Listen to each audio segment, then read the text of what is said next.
శ్రీరామ రక్ష సర్వ జగత్ లోక రక్ష. జై శ్రీరామ్. ముందుగా అందరికీ శ్రీరామనవమి శుభాకాంక్షలు. పట్టణాలలో నగరాలలో అయితే వైవిధ్యభరితంగా శ్రీరామనవమి వేడుకలు జరుగుతాయి. కానీ మా పల్లెటూరులో చాలా అందంగా ముస్తాబు చేసి అందరూ కలిసి ఎన్ని పనులున్నా కూడా అందరూ ఏకమై పల్లెలోని పిల్లలు, పెద్దలు, ఆడపిల్లలు, పెద్ద మనుషులు అందరూ కలిసి గుడికి వచ్చి దేవుడిని బాగా అలంకరణ చేసి చాలా ముస్తాబుగా దేదీప్యమానంగా మా పండుగలు జరుపుకుంటామండి. పట్టణాల్లో అయితే బిజీ లైఫ్ వల్ల ఈ రకంగా చేయకపోవచ్చు. అందరికీ చేరాలనే ఉద్దేశంతో ఈ వీడియో చేస్తున్నాను. ముందుగా మా ఊరి గురించి చెప్పాలంటే శివాడి గ్రామం.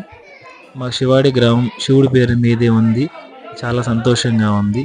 పూర్వం మా ఊరిలో ఈశాన్య దిక్కులో శివాలయం ఉండేది. ఆ శివాలయం పేరు మీదుగానే మా ఊరికి ఈ పేరు వచ్చింది.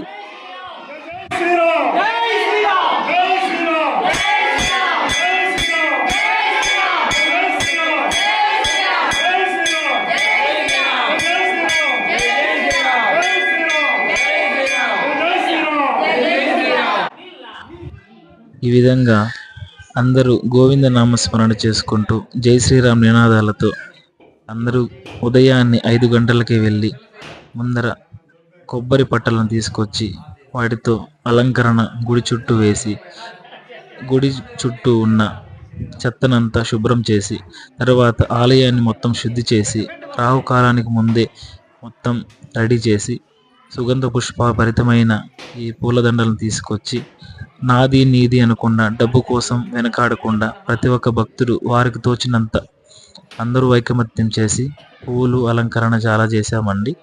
దాంతోపాటు అక్కడికి వచ్చే భక్తులకు శ్రీరామనవమి అంటేనే మనకు పానకాలు, దాంతోపాటు మనకు ఇంకా వివిధ రకాలైన వంటలు గుర్తొస్తాయి. కానీ గుడి దగ్గర మనకు పానకాలతో పాటు పెసరపప్పు కూడా పంచడం జరుగుతుంది. కొంతమంది వడపప్పు అంటారు. ఈ కాలంలో చాలా మనకు ఆరోగ్యానికి కూడా చాలా మేలు చేస్తాయి. అందుకే మన సనాతన ధర్మంలో ప్రతి ఒక్క పనికి దానికి సైన్స్ దాగి ఉంటుంది. మన పూర్వీకులు అందుకనేసి దేవుడు భక్తితో పాటు మనకు మన ఆరోగ్యానికి సంబంధించిన దానిగా ఇలా చేస్తారండి. కాబట్టి మన పూర్వీకులు చేసే సాంప్రదాయం ఖచ్చితంగా పాటించాలి.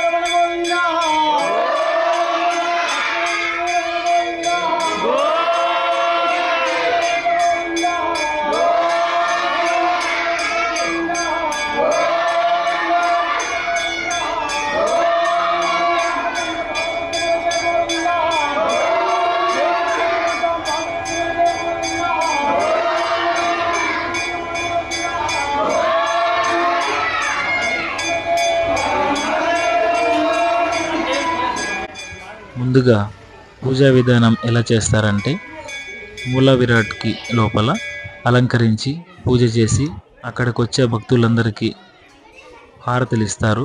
అంతకు ముందుగానే భగవంతునికి నైవేద్యంగా ప్రసాదించిన తయారు చేసే ప్రసాదం ఏదైనా కానీ సమర్పిస్తారు. ఆ తర్వాత భగవంతుని హారతి తర్వాత భక్తులకు హారతి ఇచ్చి ప్రసాదాన్ని కూడా హారతి ఇస్తారండి. ఆ తర్వాత అది ప్రసాదంగా మారుతుంది. దాంట్లో ఎన్ని దోషాలు ఉన్నా వెళ్ళిపోవాలనే ఉద్దేశంతో అలా చేస్తారు. ఆ తదనంతరం ఇలా చేస్తారు.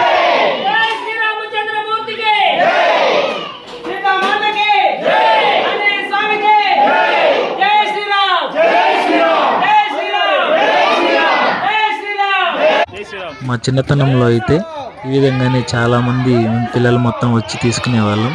ఇది చూస్తే మా చిన్నతనమే గుర్తొస్తుంది. ఇక్కడ ఎన్ని సమస్యలు ఉన్న పల్లెటూరులో అందరూ ఏకమై మా మధ్య ఎన్ని విభేదాలు ఉన్నా కూడా ఒకటిగా మారి ఇలా రామకార్యాన్ని ఏదైనా దైవ కార్యాన్ని ఖచ్చితంగా చేస్తామండి. నేను ఈ సందర్భంగా అందరికీ తెలియజేయాలనుకుంటున్నది ఏమంటే మనం ప్రతి ఒక్కరూ హిందువులే. దాంట్లో ఆ దేవుడు ఈ దేవుడు అని విభేదాలు పెట్టుకొని కుల మతం భేదాలు పెట్టుకొని ఇలా ఉండకూడదు. మనమంతా ఒకటే కులంగా ఉండి అది హైందవ కులంగా మారి మనం ఇప్పటికీ ఐకమత్యం కాకపోతే ఎప్పటికీ కాలేము. ఈ పండగలు వీటి గురించి కూడా సనాతన ధర్మం గురించి అన్ని తెలుసుకోవాలి. మన పూర్వీకులు మనమంతా ఐకమత్యంగా ఉండాలని అప్పుడప్పుడు ఇలా పండగలు జరుపుకోవాలనే ఉద్దేశంతోనే మనకి ఐక్యత కోసమే ఈ గుడులు కట్టి అందరూ ఒక చేట చేరి ఐకమత్యాన్ని పెంపొందించుకోవాలనే ఉద్దేశంతోనే చేశారండి. ఇప్పటికే పట్టణాలలోనే కాకుండా మన పల్లెల్లో కూడా చాలా వరకు సాంప్రదాయాలు వెనకబడిపోయి మరుగున పడిపోతున్నాయండి. కాబట్టి మనం ఇప్పటికైనా మేలుకొని హిందువులందరూ ఒకటై ఒక తాటి మీదకొచ్చి మనలోని కులాలన్నీ పక్కన తోసి మనం ఏకకులంగా మారి ప్రతి ఒక్కరూ భగవద్ధ్యానం చేస్తే సర్వము శుభమే కలుగుతుంది. శ్రీరాఘవం దశరథాత్మజమప్రమేయం సీతాపతిం రఘుకులాన్వయ రత్నదీపం ఆజానుబాహుం అరవిందదళాయకాక్షం రామం నిశాచర వినాశకరం నమామి. ఓం నమో నారాయణాయ. ఓం నమ శివాయ. జై శ్రీరామ్. సర్వే జనా సుఖినో భవంతు. సమస్త సన్మంగళాభిభవంతు. ఓం శాంతి శాంతి శాంతి.